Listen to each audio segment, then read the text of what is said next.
Welcome friends to the new session. और इस session में हम जानेंगे अपने स्कूल के सॉफ्टवेयर के अंदर स्कूल मॉड्यूल, जिसके अंदर हम अटेंडेंस, टाइम टेबल, ये सब चीज़ें जानेंगे। तो आप देख रहे होंगे यहाँ पे ये एक स्कूल का ऑप्शन दिया हुआ है, आप इस ऑप्शन पे क्लिक कर देंगे और सबसे पहले आता है अटेंडेंस, जो कि एक सबसे ज़्यादा मेन ज़रूरत होती है किसी भी स्कूल के अंदर बच्चों की अटेंडेंस लगाने की।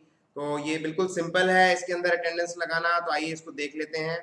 तो स्टूडेंट अटेंडेंस पे आप क्लिक करेंगे, उसके बाद आपको क्लास सेलेक्ट करना है, सेक्शन सेलेक्ट करना है और डेट डिफॉल्ट करंट डेट आएगी। अगर आपको पीछे की डेट की अटेंडेंस इनपुट करनी है तो वो आप चेंज कर सकते हैं। डिफॉल्ट करंट डेट नजर आएगी और ये इसलिए कि अगर आप रेगुलरली अटेंडेंस लगा रहे हैं तो आपको डेट कभी भी चेंज नहीं करनी पड़ेगी। और इसके अंदर क्लास और सेक्शन सारे विजिबल रहेंगे। अगर मान लीजिए आप ये चाहते हैं कि क्लास उस टीचर को जिसको आपने लॉगिन दिया है उसको उसी की क्लास दिखे, तो उसका बहुत सिंपल सा तरीका है। उसके लिए मैं आपको दिखा देता हूँ। आप यहाँ पे राइट में देख रहे हैं सेटिंग्स, आप सेटिंग्स में आएंगे। सेटिंग्स में आप आएंगे स्कूल वाले ऑप्शन में और ये आपको ग्रीन कलर का ऊपर मार्क दिख रहा है, इसको आप क्लिक कर देंगे। तो यहाँ पे आपको ऑप्शन दिख रहा है restrict attendance for class teacher.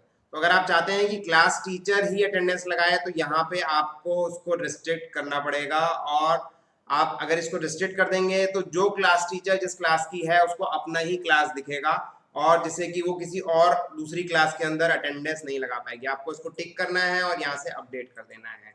But उससे पहले आपको उस टीचर को क्लास टीचर बनाना है। तो इसके अंदर ऑप्शन होता है मास्टर्स का, जहाँ पे आप एम्प्लॉयज अपने बनाएंगे। तो इसकी जरूरत यहाँ पे है, तो मैं आपको यहाँ दिखा दे रहा हूँ। तो सिंपल है, यहाँ आप एम्प्लॉय मास्टर में आएंगे। एम्प्लॉय मास्टर में आप जितने भी अपने टीचर्स हैं सबसे पहले उनको सेव कर लेंगे। आपने एक बार टीचर्स को सेव कर लिया, सेव करते टाइम यहाँ पे आप उनको डेजिग्नेशन दे देंगे टीचर का। तो जब आप इसको यहाँ पे टीचर का डेजिग्नेशन दे देंगे तो उसके बाद ये कंफर्म हो जाएगा कि ये एम्प्लॉय टीचर हैं। तो इसके बाद जो नेक्स्ट स्टेप आपको करना है, बहुत ध्यान से देखिएगा। नेक्स्ट स्टेप हम वापस से एडमिशन में चलेंगे और एडमिशन में हमने सेक्शन अलॉटमेंट किया था, जहाँ आपने अलग अलग क्लास को अलग अलग सेक्शन अलॉटमेंट किए थे। तो इस तरीके से हम यहाँ पे आप देखेंगे जब हम सेक्शन क्रिएट करते हैं तो यहाँ ऑप्शन होता है क्लास टीचर का। तो यहाँ पे हमें जो टीचर जिस स्टाफ को हमने अपॉइंट किया है, जितने टीचर्स हैं वो सारे नजर आएंगे। तो इस तरीके से इस क्लास और इस सेक्शन की क्लास टीचर, ये जो भी यहाँ पे स्टाफ दिखेंगी वो हो जाएंगी। आप उनको सेलेक्ट करके यहाँ पे उनको क्लास टीचर अपॉइंट कर देंगे। और जब आपने ये चीज कर दी, पहले आपने मास्टर में जाकर के टीचर के डेजिग्नेशन से उनको सेव करा। जिनको आप टीचर के डेजिग्नेशन सेव करेंगे वो सारे यहाँ पे नजर आएंगे। तो यहाँ पे क्लास जो भी उसका सेक्शन है उसकी क्लास टीचर आपने अपॉइंट कर दिया। अगर एक क्लास में अलग अलग सेक्शंस की, कई सेक्शंस की सेम क्लास टीचर है तो भी कोई दिक्कत नहीं है, बट आपको एक एक बार उन सब सेक्शंस के लिए सेव करना पड़ेगा। तो एक बार आपने उसको सेव कर दिया और जो सेटिंग में मैंने बताया था आपने उसको रिस्ट्रिक्ट कर दिया। जैसे कि एक बार हम फिर देख लेते हैं। तो आपका ऑटोमेटिकली वही क्लास उस टीचर को जब वो लॉग इन करेंगी तो दिखेगी। तो यहाँ पे आकर के आप restrict attendance for class teacher पे टिक कर देंगे तो सेम उसी क्लास टीचर को उसका क्लास दिखेगा और किसी को भी वो क्लास नहीं दिखेगा। तो इससे अटेंडेंस गलत मार्क करने की संभावना खत्म हो जाती है। और दूसरी चीज, जब आप ये अटेंडेंस का प्लेटफॉर्म मोबाइल फोन पे ओपन करते हैं तो वो बहुत आसान दिखता है।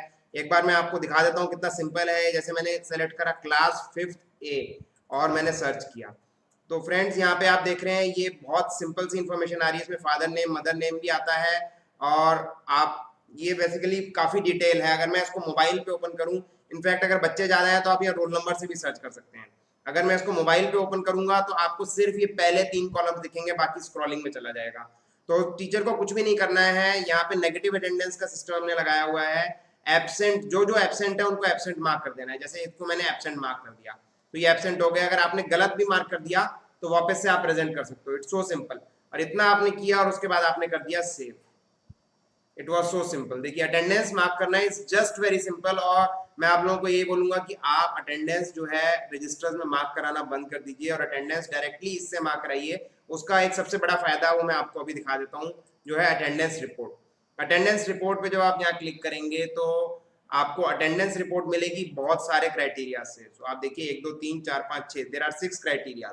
Student attendance detail, attendance summary, month wise monthly attendance report, blank monthly attendance sheet, blank attendance sheet, time in time out. तो ये ब्लैंक हमने इसलिए दिया हुआ है कि मान लीजिए कभी किसी केस में आप इसको मार्क नहीं करा पा रहे हैं और उस केस में कोई दिक्कत है, एनी प्रॉब्लम, कोई क्लास टीचर नहीं मार्क कर पा रही, स्मार्टफोन नहीं अवेलेबल है, इंटरनेट की कोई समस्या है, कई बार ऐसा होता है कि गवर्नमेंट कुछ एरियाज में इंटरनेट बंद कर देती है, तब आपको दिक्कत इसकी होगी। तो इन दैट केस आप ये मंथली अटेंडेंस शीट का एक्सेल फॉर्मेट होता है, इसका आप प्रिंट निकाल के इसमें मार्क करा लीजिए और बाद में वो फीड हो जाएगी। तो ये सिर्फ इमरजेंसी केसेस के लिए दिया है। नॉर्मली रिपोर्ट हम देखते हैं स्टूडेंट अटेंडेंस डिटेल, जैसे हमने क्लास 5th की मार्क की थी, सेक्शन ए था, और हम उसको व्यू करते हैं। अभी हमने अटेंडेंस मार्क की है और हो सकता है पहले की भी कुछ अटेंडेंस हो। देखिए ये सारी अटेंडेंस दिखा रहा है किस किस बच्चे की। अमित की 2 बार दिखा रहा है, 23 और 26 जस्ट हमने अभी अभी की है। तो इसका आप यहाँ पे एक्सेल भी निकाल सकते हैं, आप प्रिंट कर सकते हैं, ये सभी रिपोर्ट्स में एप्लीकेबल है।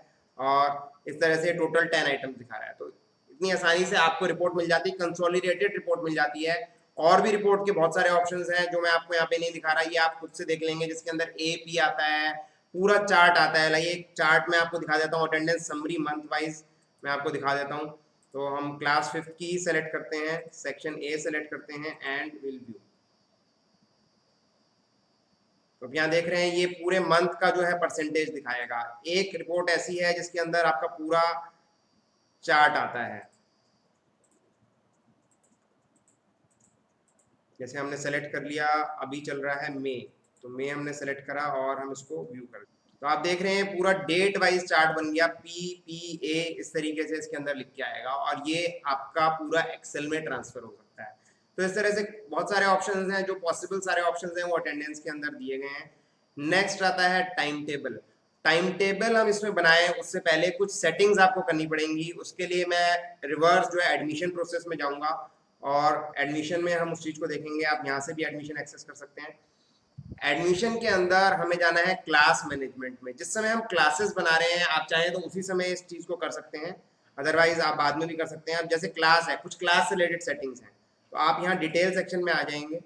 डिटेल सेक्शन में आपको ये सारी क्लासेस दिख रही हैं। क्लासेस में आपको सबसे पहले तो करना है स्टाफ लिंकिंग। तो आपको स्टाफ लिंकिंग करनी है कि कौन सी टीचर जो है किस क्लास से लिंक्ड है, कौन सी टीचर किस किस क्लास को पढ़ा रही है। आपको यहाँ सारे स्टाफ जो भी आपने एंटर किए हैं वो दिख जाएंगे। दूसरी चीज आपको करनी है time table setting. Time table setting अगर आपने एक क्लास के लिए कुछ भी सेटिंग कर दिया है तो बस आपको बाकी सबके लिए ओपन करके उसको सेव करना है, क्योंकि डिफॉल्ट आ जाएगी। इसमें आपके उस क्लास का जो मॉर्निंग में जो स्टार्टिंग टाइम है, जैसे होता क्या है कि जूनियर सेक्शन का थोड़ा लेट होता है, सीनियर सेक्शन का थोड़ा सा अर्ली होता है, तो आप उस हिसाब से स्टार्ट टाइम ऑफ डे डाल सकते हैं। पीरियड कितनी ड्यूरेशन का है, नॉर्मली एक क्लास के अंदर सेम ड्यूरेशन के सारे पीरियड्स होते हैं। ब्रेक आपका किस पीरियड से पहले पड़ेगा, मतलब ब्रेक के बाद का पीरियड का आपको नंबर डालना है। इसके बाद ब्रेक का टाइम ड्यूरेशन आपको डालना है और आपका स्टार्ट डे ऑफ वीक और एंड डे ऑफ वीक डालना है, क्योंकि प्राइमरी सेक्शन में अगेन मंडे टू फ्राइडे होता है और बाकी सब के लिए मंडे टू सैटरडे होता है। तो इस तरह आप अपना डिसाइड कर सकते हैं कि आपको सेटिंग रखनी है, और ये क्लास वाइज आप चेंज कर सकते हो। सब क्लास की आपको सेम रखनी है, तो जैसे ही आप एक क्लास की सेव करोगे और दूसरी क्लास ओपन करोगे तो उसके अंदर भी आपको सेम सेटिंग दिखेगी, अगर उसमें कुछ डिफरेंट नहीं डला है। तो ये दोनों सेटिंग्स आपको पहले कर लेनी है। एक और चीज इसके अंदर आपको करनी है, यहाँ आप सेलेक्ट करेंगे सब्जेक्ट, क्योंकि अभी आपको सब्जेक्ट से भी लिंक करना है। तो स्टाफ लिंकिंग सब्जेक्ट, अभी हमें ये नहीं पता है कि कौन सा स्टाफ जो हमने बनाया है वो किस सब्जेक्ट को पढ़ाता है, तो आप हर सब्जेक्ट के सामने वो स्टाफ टिक कर देंगे जो जो स्टाफ उस सब्जेक्ट को पढ़ाते हैं या पढ़ाने की पॉसिबिलिटी है। तो आपको क्लिक करना है, टिक करना है खाली, और यहाँ ऊपर से सेव कर देना है। बस जितना आपने ये कंप्लीट कर दिया तो ये आपका सेव हो जाएगा। इससे आपकी टाइम टेबल की सेटिंग्स कंप्लीट हो जाती हैं। फ्रेंड्स, एक सेटिंग और है टाइम टेबल की जो सेटिंग्स के अंदर है, तो वो भी मैं आपको यहाँ साथ ही साथ बता दे रहा हूँ। यहाँ आप एडिट पे क्लिक करेंगे तो input free period for teacher आप डाल सकते हैं कि टीचर्स के लिए कितने पीरियड फ्री पीरियड हैं, 1 फ्री पीरियड है, 2 फ्री पीरियड है। आप अगर ये डाल देंगे तो जो उसका ऑटोमेटिक टाइम टेबल कैलकुलेशन है वो ऑटोमेटिकली उसको ले लेगा, और जो भी टीचर्स हैं उनके वो जितना आपने रिस्ट्रिक्शन लगाई है, जितने फ्री पीरियड्स दिए हैं उसके अकॉर्डिंगली ही एलोकेट करेगा। ऑल्दो उसके अंदर ऑप्शन है आप मैनुअली उसको बाईपास भी कर सकते हैं। तो और गाइज इसमें मैंने अटेंडेंस के केस में आपको 2 चीज़ नहीं बताई। एक तो ये है कि शो फोटो इन अटेंडेंस, आप अगर बच्चे की फोटोग्राफ दिखाना चाहते हैं अटेंडेंस लेते टाइम पे रिकॉग्नाइज करने के उससे, तो उसका भी ऑप्शन है। आप फी ड्यू भी दिखा सकते हैं, ड्यू फीस भी दिखा सकते हैं बच्चे की। अगर कई बार ऐसा होता है कि उस बच्चे को क्लास एंटर करना अलाउड नहीं है, तो टीचर को ये पता चल जाता है और टीचर उसको रिमाइंड करा सकती है, या फिर अगर उसको प्रिंसिपल ने या किसी ने कॉल किया है तो उसको बुलाया जा सकता है, या फिर उसके पेरेंट्स को भी इंटीमेट किया जा सकता है। ये दोनों ऑप्शनल हैं, अगर आप यहाँ टिक करेंगे तो ये दोनों चीज़ें वहाँ पे अटेंडेंस रिलेटेड टाइम दिखने लगेंगी। तो आइए वापस से चलते हैं टाइम टेबल पे। तो हमने जो सेटिंग्स करनी थी टाइम टेबल की वो कर ली। उसके बाद टाइम टेबल जनरेट करना बहुत सिंपल है। आप क्लास वाइज जनरेट कर सकते हैं, क्लास एंड सेक्शन वाइज दोनों तरह कर सकते हैं। अगर मैं क्लास वाइज जनरेट करता हूं तो मुझे ये बताना है कि ये टाइम टेबल की स्टार्टिंग डेट कौन सी है, क्योंकि आप टाइम टेबल कुछ कुछ पीरियड के लिए भी जनरेट कर सकते हो। अगर आप एक स्टार्टिंग डेट लेते हो तो आपका वही टाइम टेबल चलता रहेगा जब तक आप नया टाइम टेबल जनरेट नहीं करोगे। तो इस तरीके से टाइम टेबल जनरेट होता है। Basically time table weekly generate होता है इसके अंदर ऑटोमेटिकली। अगर आपने आगे चेंज नहीं किया तो हर वीक वही चीज कंटिन्यू रहेगी। बट अगर आप चाहते हो कि 1 महीने 2 महीने बाद टाइम टेबल आपका चेंज हो रहा है तो उसको स्टार्टिंग डेट लेते हुए आप एक नया टाइम टेबल बना दोगे। मान लीजिए टाइम टेबल 5 बार चेंज होना है साल में आपका, तो 5 बार का टाइम टेबल आप स्टार्टिंग डेट डिफाइन करते हुए ऑटोमेटिकली यहाँ पे डिफाइन पहले से कर सकते हो। आपने उसको डिफाइन कर दिया तो जो डेट आएगी उस डेट के हिसाब से वो टाइम टेबल विजिबल हो जाएगा। ये टाइम टेबल जल्दी ही पेरेंट्स ऐप में भी नजर आएगा, जिससे पेरेंट्स को भी नजर आए कि क्या उनके बच्चे का टाइम टेबल है और किस टाइम कौन सी क्लास उनकी लगती है। तो इस तरह से मान लीजिए हमने एक स्टार्ट डेट इसकी सेलेक्ट कर ली, हमने एक क्लास सेलेक्ट कर ली, और उसके बाद हम क्लिक करेंगे जनरेट पे। तो सिंपल आपने देखा जनरेट पे क्लिक करते ही एक ये फॉर्मेट ओपन हो गया, जिससे आप बहुत इजीली मैनुअली बना सकते हैं। जैसे आपने यहाँ पे टीचर का नाम सेलेक्ट किया, यहाँ सब्जेक्ट का नाम सेलेक्ट किया, तो मंडे को इस टाइम पे ये, इस टाइम पे, इस टाइम पे, इस तरह से आपने इसमें सेलेक्ट कर दिया। उस तरह ट्यूसडे, वेडनेसडे और पूरा सैटरडे तक जो है आप अपना टाइम टेबल डिफाइन कर देंगे इस क्लास का, और उसको आप जनरेट कर देंगे। तो अगर मैं एक रो इसकी क्रिएट कर देता हूँ तो बाकी की सारी रोज मेरी डिफॉल्ट क्रिएट हो जाएंगी, क्योंकि नॉर्मली ऐसा ही होता है कि जो टाइम टेबल एक दिन का है वही नेक्स्ट डे भी फॉलो होता है। तो जैसे मैंने ये एक रो क्रिएट की, अब मैंने दूसरी टिक कर दी, और आप देख रहे हैं ऊपर जैसे था वैसे ही नीचे भी हो गया।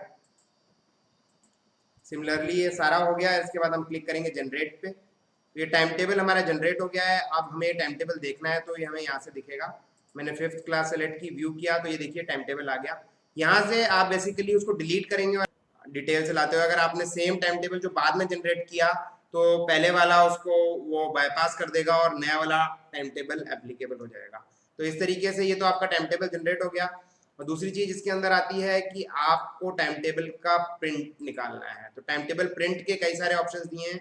किस डेट से किस डेट तक का आपको टाइम टेबल प्रिंट निकालना है। जैसे मैंने बोला 1 मई से मुझे 31 तारीख तक का टाइम टेबल प्रिंट निकालना है, क्लास वाइज निकालना है। तो मैंने 5th क्लास सेलेक्ट की यहाँ पे, जो हमने अभी बनाया है जस्ट, और यहाँ मैंने प्रिंट पे क्लिक किया। तो ये देखिए पूरा टाइम टेबल मेरा पूरा 30 दिन का प्रिंट हो गया। तो इस तरह से आप टाइम टेबल प्रिंट कर सकते हैं। और प्रिंट करने के अंदर आपके पास अगेन ऑप्शंस हैं, आप class wise, class and section wise और टीचर ऑब्लिक फैकल्टी वाइज भी प्रिंट कर सकते हैं कि उस टीचर के कौन से पीरियड्स किस किस दिन पे हैं पूरे मंथ में, या जो भी टेन्योर, जो भी ड्यूरेशन आप सेलेक्ट करेंगे। तो वो टीचर वाला काम आएगा टीचर्स को देने के लिए, जिससे उनके पास एक चार्ट रहे कि हाँ उनकी किस किस दिन क्या क्या क्लासेस हैं। और बाकी क्लास एंड सेक्शन वाला बच्चों के लिए काम आएगा। आप अपने नोटिस बोर्ड पे प्रिंट कर सकते हो आप चाहो तो। ऑल्दो ये ऐप में आ जाएगा तो ऐप में पेरेंट्स को दिखेगा, और टीचर्स को अगर आप लॉगिन देते हो तो टीचर्स अपना टाइम टेबल खुद से उसके अंदर एक्सेस कर पाएंगे, जिसमें वो देख पाएंगे कि कौन सा उनका पीरियड है, क्या उनका टाइम टेबल है। और वो सिंपल हमने दिया हुआ है डैशबोर्ड पे। आप अगर सॉफ्टवेयर के डैशबोर्ड पे आ जाते हैं तो इसके अंदर एक पैनल है जिसका नाम है स्कूल पैनल। स्कूल पैनल पे हम व्यू में क्लिक करेंगे तो यहाँ पे टाइम टेबल है। तो जो भी टीचर है जिसका टाइम टेबल है वो यहाँ से जनरेट हो जाएगा, उनको अंदर जा करके टाइम टेबल देखने की या सर्च करने की जरूरत नहीं है। तो इस तरह से टाइम टेबल कंप्लीट हो गया। अगला आता है स्कॉलरशिप। ऑल्दो बहुत ज्यादा इसकी नीड नहीं होती है, बट अगर आपको नीड है तो आप यहाँ पे स्कॉलरशिप की डिटेल्स कैप्चर कर सकते हैं। जैसे मैंने सेलेक्ट किया क्लास 5th और मैंने सेशन सेलेक्ट किया और सर्च किया, तो जितने बच्चे क्लास 5th में वो सारे आ जाएंगे। मैं अगर किसी स्टूडेंट को सेलेक्ट करके जान सकता हूँ कि इसकी स्कॉलरशिप इन्फॉर्मेशन है, तो लिख के आ रहा है नो स्कॉलरशिप इन्फॉर्मेशन, स्टूडेंट का नाम आ गया। अब मैं यहाँ इनकी स्कॉलरशिप इन्फॉर्मेशन फिक्स कर सकता हूँ कि इनकी किस सेशन की, किस मंथ की, कितनी अमाउंट की, क्या स्कॉलरशिप जो है वो दी गई है। तो इस तरह से जो स्कॉलरशिप्स आप देते हो उसको यहाँ पे आप कैप्चर कर सकते हो, और अगर आप चाहो तो इसको एडिट भी कर सकते हो। अगर मान लीजिए किसी बच्चे की ऑलरेडी स्कॉलरशिप इन्फॉर्मेशन है, तो जैसे हम क्लिक करके देखते हैं किसी की इसमें होगी स्कॉलरशिप इन्फॉर्मेशन, तो यहाँ पे देखिए इनकी स्कॉलरशिप इन्फॉर्मेशन है, और यहाँ पे ये देखिए मंथ की दिख रही है। इसके बाद आप सारे मंथ्स की इसी तरह से सेव कर सकते हैं, जैसे जैसे आप उनको स्कॉलरशिप्स अगर कोई है एप्लीकेबल और आप दे रहे हैं। तो ये बेसिकली स्कॉलरशिप का है और इसी की आपकी रिपोर्ट यहाँ पे आ जाती है। सिमिलरली आता है स्कूल कैलेंडर। स्कूल कैलेंडर यहाँ पे आपको दिख रहा है, बट स्कूल कैलेंडर यहाँ से बनेगा नहीं, यहाँ से खाली इसकी रिपोर्ट दिखेगी। तो इसको हम ओपन करके आपको दिखा देते हैं। आप सिंपल ओपन करेंगे तो ये बिल्कुल डेट फॉर्मेट में दिख रहा है और करंट डेट हमेशा ये हाईलाइटेड दिखाएगा। और जो हॉलीडेज हैं जैसे ये ऑलरेडी है, ये देखिए ईद यहाँ पे लिखा हुआ है, ये दिखा रहा है रेड में हाईलाइट करके। इसको आप ईयरली, मंथ, वीक, डे के हिसाब से देख सकते हैं, प्रीवियस, नेक्स्ट भी कर सकते हैं। इसको बनाते हैं दोस्तों हम टूल्स से। आप आएंगे टूल्स में, बहुत सिंपल है इसको बनाना। टूल्स में आप नीचे स्क्रॉल करेंगे तो आपको मिलेगा स्कूल कैलेंडर। आप यहाँ पे क्लिक कर देंगे। क्लिक करने के बाद यहाँ आपको holiday, vacation, week off and events आप सब यहाँ पे क्रिएट कर सकते हैं। अगर आपको हॉलीडे क्रिएट करना है, आपने क्लास का ग्रुप बनाना है, क्योंकि हॉलीडेज हर क्लास के आपको अलग अलग नहीं डिफाइन करने हैं। जैसे मान लीजिए आपका जूनियर, प्राइमरी, सीनियर 3 सेक्शन है, सबके हॉलीडेज अलग अलग तरह से हैं, या किसी का कभी हॉलीडे है किसी का नहीं है, तो उतने आप ग्रुप्स क्रिएट कर लेंगे। सिंपल है, आप यहाँ पे क्लिक करेंगे और आप ग्रुप का नाम दे देंगे प्राइमरी सेक्शन, जूनियर सेक्शन, जैसा भी, और क्लासेस सेलेक्ट कर लेंगे कि कौन सी क्लासेस उसके डोमेन में आ रही हैं। इसको हमने डायनेमिक दिया है। अगर आप एक ग्रुप बनाना चाहते हो, सबकी एक सी छुट्टियां चल रही हैं, तो आप एक कुछ भी एक नाम दे दोगे, पूरा स्कूल का ग्रुप का नाम दे दोगे और सारे सेलेक्ट कर लोगे। सारे सेलेक्ट करके आप यहाँ से सेव कर दोगे और सेव करने के बाद आप यहाँ पे ग्रुप सेलेक्ट कर लोगे। जब आप ग्रुप सेलेक्ट करोगे उसके बाद आपसे पूछेगा हॉलीडे नेम। जैसे हॉलीडे नेम हमने डाला, डेट डाली और इसको ऐड कर दिया। ऐसा नहीं है कि हॉलीडे आपको साथ सेव करनी है, आप मल्टीपल हॉलीडेज एक साथ सेव कर सकते हो। जैसे यहाँ पे मैं आपको सेव करके दिखा देता हूँ।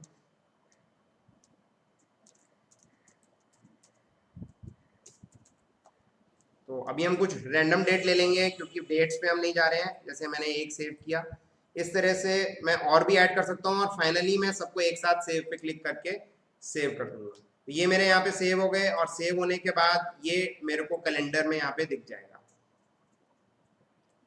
ये देखिए अभी मैंने ये रिकॉर्ड सेव किया है और हमने ये डाला था, ये यहाँ पे आ गया। तो इस तरीके से ये हमारा कैलेंडर भी हो गया और इसके साथ हमारा स्कूल का जो ये सेक्शन है कंप्लीट होता है। इसमें आप अटेंडेंस, टाइम टेबल, स्कॉलरशिप और स्कूल कैलेंडर टाइम टेबल आप इसके अंदर अपना क्रिएट कर सकते हैं। और आपको कोई भी क्वेरी होती है, कहीं पे कोई भी दिक्कत आती है आपको सॉफ्टवेयर में, तो अगेन यहाँ पे सपोर्ट का ऑप्शन दिया गया है। आपको सिंपल सपोर्ट पे क्लिक करना है और आपको यहाँ के अपनी प्रॉब्लम का सब्जेक्ट और डिटेल डालनी है। आपको स्क्रीनशॉट शेयर करना चाहते हैं तो आप इसको अटैच करके सेव कर देंगे। आपको विद इन 24 आवर्स जो है इसका रिस्पांस मिल जाएगा और रिस्पांस आपको मिलेगा यहाँ माई टिकट में। यहाँ आप माई टिकट पे क्लिक करेंगे तो जो भी आपने क्रिएट की है अभी वो एक टिकट क्रिएट हो जाएगी और उस टिकट के ऊपर सारी डिटेल्स आएंगी, जितनी भी कम्युनिकेशन होगी वो सारी की सारी रहेगी। और ये ट्रांसपेरेंट तरीका है। इसके ये फायदा है कि कभी आपको ये नहीं रहेगा कि आपको रिस्पांस नहीं मिला। डेफिनेटली अगर आप इस चीज को इस तरह से फॉलो करेंगे, आपको कोई दिक्कत आती है तो ये पूरा डॉक्यूमेंटेड हो जाता है और इसकी लायबिलिटी होती है कि इस चीज का आपको रिस्पांस मिलेगा। तो मैं आपको यही रिकमेंड करूंगा कि सपोर्ट का तरीका ही अपनाइए कभी भी आपको कोई क्वेरी होती है और थोड़ा सा पेशेंस रखिए, डेफिनेटली आपको रिस्पांस मिल जाएगा। Thanks for watching this video.